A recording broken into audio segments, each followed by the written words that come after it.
তো সবাইকে অপমান করে, ওনার মধ্যে মনুষ্যত্ব বোধ পর্যন্ত নেই।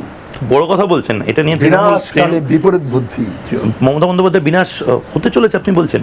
কোনো বাকি আছে? শেষ হয়ে গেছে। এখন উনি কে? She is only caretaker chief minister. তো উনি বলছেন যে ইমার্জেন্সি তো চালু করেছে হচ্ছে ভারত সরকার, নরেন্দ্র মোদী, অমিত শাহ মিলে, যেভাবে নির্বাচন কমিশনকে বিজেপির কমিশন বানিয়ে দিয়েছে, সব রিটার্নিং অফিসারদেরকে আপনারা বদলে দিচ্ছেন, ওসি লেভেলে বদলে দিচ্ছেন, এটা বারবার বলছে। ইলেকশন কমিশন কি বিজেপির হয়ে এখন কাজ করছে? ওনার মুশকিল হচ্ছে এটা, উনি যে মুখ্যমন্ত্রী আজকে নেই সেটাই উনি জানতে পারছেন না। নাটক করার জন্য আমি ডিপার্টমেন্ট ছেড়ে দিয়ে যাবো। আরে ভাই, ডিপার্টমেন্ট ছাড়ো আর না ছাড়ো তো তুমি তো কোনো কিছু করতেই পারবে না। কোনো মন্ত্রী কোনো বিল পাস করতে পারবে, অ্যাসেম্বলিতে যেতে পারবে, কোনো ডাইরেকশন দিতে পারবে? তো তুমি মন্ত্রণালয় ছেড়ে দাও, নিয়ে নাও, তাতে কি আসে যায়?